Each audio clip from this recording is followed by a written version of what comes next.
One अधिकार कानून 2006 के दायरे में आने वाले अदर ट्रेडिशनल फॉरेस्ट डवेलर्स और शेड्यूल्ड ट्राइब्स दोनों को मेरा नमस्कार। आज की डेट में हिमाचल प्रदेश के अंदर जब से 2025 मार्च हिमाचल प्रदेश सरकार ने ये फैसला लिया है कि वन अधिकार कानून को पूरे प्रदेश में एक मुश्त लागू किया जाए और उसमें तेजी लाई जाए और उसमें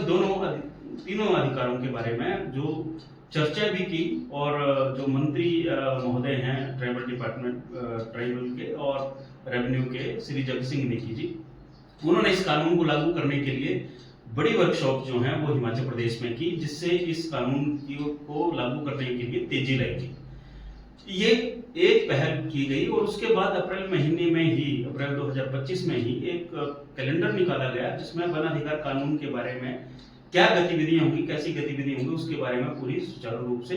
जानकारी निकाली गई और एक्शन पॉइंट उसमें निकाले गए। चूंकि हम हिमाचल प्रदेश के अंदर पिछले 15 साल से 16 साल से जब से ये कानून लागू हुआ है, 18 साल हो गए, तब से हम हिमाचल प्रदेश के अंदर एज ए ऑर्गेनाइजेशंस काम कर रहे हैं और भी दूसरे संगठन इस मुद्दे से जुड़े हुए हैं। तो हमारे पास लोगों के लगातार फोन आ रहे हैं जिसमें खासकर व्यक्तिगत दावों को भरने की प्रक्रिया के बारे में बहुत कंफ्यूजन में लोग चल रहे हैं। तो मैं पहली बात तो ये कहना चाहूंगा कि आपको सही सटीक जानकारी देने के लिए आपके जो स्थानीय स्तर पर जो आपके उपमंडल अधिकारी हैं, जिनको एसडीएम साहब बोलते हैं, वो उपमंडल स्तर की समिति के चेयरमैन हैं, उनको डायरेक्शंस है इसमें कि वो आपके गांव तक सही जानकारी सटीक जानकारी पहुंचाएं। दूसरा, जो आपके यहाँ पे पंचायत सेक्रेटरी हैं, क्योंकि यहाँ पे पंचायती राज डिपार्टमेंट, रूरल डिपार्टमेंट जो है, इसमें हमारे नोडल एजेंसी के रूप में भी काम कर रहा है ट्राइबल डिपार्टमेंट के साथ, तो दूसरी जानकारी उनके पास इस कानून को लेके होगी और वहां से आपको एक जानकारी मिल सकती है। तीसरी जानकारी आपको जो सटीक मिल सकती है वो ट्राइबल डिपार्टमेंट की जो वेबसाइट है, उसमें एफआरए के सेक्शन में आप जाएंगे तो एफआरए के सेक्शन में जो ये मेरे पीछे भी कैलेंडर लगा है, ये भी वहीं से है। ये इस तरह की जानकारी आपको वहां से मिल जाएगी। चौथा, आप अपने जो वन अधिकार समिति के सेक्रेटरी और प्रधान हैं, उन वन अधिकार समिति के सेक्रेटरी और प्रधान के पास जाकर भी इस जानकारी को प्राप्त कर सकते हैं और अगर उनको भी नहीं जानकारी है तो वो तुरंत अपने एसडीएम से संपर्क करें और वहां से वो जानकारी को लें। दूसरी बात है, जो कुछ सवाल लगातार फोन पे आ रहे हैं, रोज दर्जनों फोन इस बात को कुछ बातों को लेके आ रहे हैं जिनको मैं आपके सामने क्लियर करना चाहूंगा। पहले बहुत सारे लोग जो हैं वो, क्योंकि फॉर्म जो है इसका फॉर्म को भरा जाएगा, उस फॉर्म को भर के उनको समझ नहीं आ रही है करना क्या है।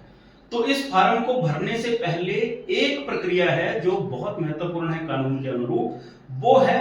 वन अधिकार समिति द्वारा ग्राम सभा का सबसे पहले, अगर वन अधिकार समिति नहीं बनी है तो ग्राम सभा के माध्यम से वो वन अधिकार समिति बने। और ग्राम सभा गांव की ग्राम सभा, पंचायत की ग्राम सभा नहीं है, ये इसमें बहुत फर्क है। दूसरा, अगर वो जो वन अधिकार समिति वहां पे बनी हुई है तो वन अधिकार समिति अपने रजिस्टर को मेंटेन करने का काम करे और सबसे पहले इस कानून को या दावे लेने से पहले एक ग्राम सभा को तुरंत करे और उस ग्राम सभा में 2 निर्णय ले। पहला तो अगर उसमें आपको वन अधिकार समिति के अंदर अगर किसी की डेथ हो गई है या कुछ हो गया है और जो पहले बनी हुई थी और अब वो अगर 10 से कम संख्या हो गई है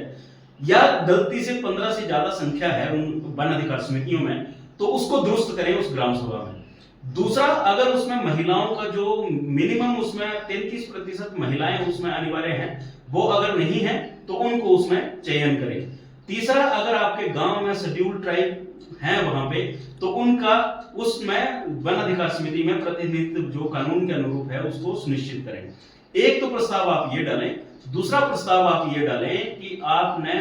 व्यक्तिगत दावों को लेने के लिए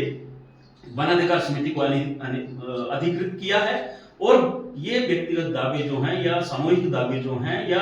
सामूहिक संसाधनों के दावे, वन संसाधनों के जो दावे हैं, उसको करने के लिए आपने कोई तिथि निर्धारण की। उसके लिए एग्जाम्पल के तौर पे आप 90 दिन का टाइम दे सकते हैं और ये टाइम आप बढ़ाते हुए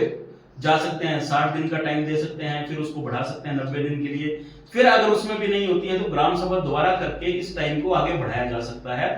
तो ये एक पहली प्रक्रिया उनको अपने रजिस्टर में करनी पड़ेगी। उसके बाद वो एक दावे उनके पास आएंगे। जैसे ही दावे आएंगे तो दूसरा कंफ्यूजन जो लगातार सवाल लोगों का आ रहा है, वो सवाल ये आ रहा है कि उन दावों में करेंगे क्या, क्या उसमें लगाएंगे फॉर्म। तो फॉर्म को में दावेदार का नाम भरना है और जिस जमीन के ऊपर आपका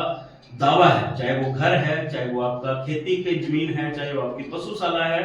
या वो आपका अन्य जीविका के प्रयोग के लिए है, लेकिन व्यापारिक नहीं होना चाहिए, दुकान नहीं होना चाहिए, होटल नहीं होना चाहिए, ये नहीं होगा, तो उनके दावे आपने जिस भी जमीन का दावा भरना है उस जमीन का आपको पर्चा, ततीमा, नक्शा और हाथ से बना सकते हैं। अगर आपका जो पहले बना हो तो उसको आप लगाएंगे। दूसरा, इसमें आपने अगर 2002 में जब धूमल सरकार थी, धूमल साहब की सरकार थी, उस वक्त भी कुछ लोगों ने दावे भरे थे। अगर वो कागज आपके पास है तो वो कागज इस फॉर्म के साथ लगा सकते हैं। तीसरा, इस फॉर्म के साथ एक बुजुर्ग की गवाही लगेगी, लेकिन ये ध्यान रहे कि वो ऐसा बुजुर्ग होना चाहिए आपकी ग्राम सभा में जिसका अपना कोई दावा ना हो। चौथा, इसमें यह है कि लोग बार बार पूछ रहे हैं दावा देना किसको, तो आपने ये दावा जो है वो वन अधिकार समिति के सेक्रेटरी को देना। अब वन अधिकार समिति के सेक्रेटरी के पास ये सवाल आता है कि दावा लेने के बाद वो करेंगे क्या। तो सबसे पहले जितने भी दावे आ रहे हैं उनका दावा रजिस्टर बनाएंगे, एक कंप्लीट रजिस्टर बनाएंगे, जिस रजिस्टर में क्रमांक 1 2 3 4 किसका दावा है वो लिखेंगे, वो दावे का क्या दावा है, कितनी जमीन का दावा है वो लिखेंगे, एक पूरा एक लिस्ट बनाएंगे। जैसे वो लिस्ट बन जाएगी उसके बाद उन दावों के एक फिजिकल वेरिफिकेशन जिसको बोलते हैं, वो उस वेरिफिकेशन के लिए अपने वन अधिकार समिति जो है वो रेवेन्यू डिपार्टमेंट और फॉरेस्ट डिपार्टमेंट को इन्वॉल्व करते हुए उनको लेटर लिखेगी कि हमारे पास इतने दावे आए हैं जिनका फिजिकल वेरिफिकेशन करना है।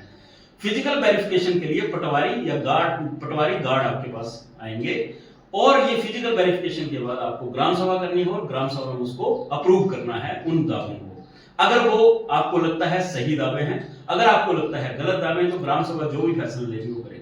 उसके बाद यही दावों की लिस्ट के साथ जो भी दावे आपने अप्रूव किए हैं उसमें आपने कार्यवाही रजिस्टर की जो प्रक्रिया है, जो भी उसमें प्रोसीडिंग हुई है, उस प्रोसीडिंग को साथ लगाते हुए जो दावेदार हैं उनको जो आपके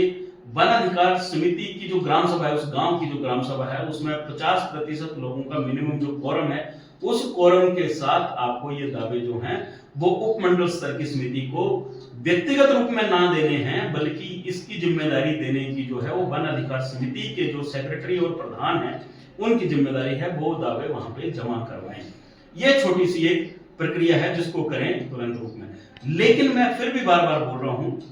आप अपने जो भी अधिकारी आपके पास में हैं, चाहे वो, क्योंकि तहसीलदार साहब इस कानून के अनुसार जो है वो एसडीएलसी के सेक्रेटरी हैं, जो एसडीएम साहब हैं वो इसके उपमंडलीय समिति है उसके अध्यक्ष हैं, तो इनसे आप जानकारी ले सकते हैं। साथ में अगर आपको कोई और जानकारी चाहिए हो तो आप डिपार्टमेंट का जो वेबसाइट है उसमें आप जा सकते हैं। इस कानून के इस वीडियो को बनाने का सिर्फ इतना मकसद है कि आपके पास सही जानकारी पहुंचे, सटीक जानकारी पहुंचे, और जहां भी आपको कंफ्यूजन हो आप कहीं से कहां से इस जानकारी को प्राप्त कर सकते हैं वो सोर्स आपके पास हो। धन्यवाद।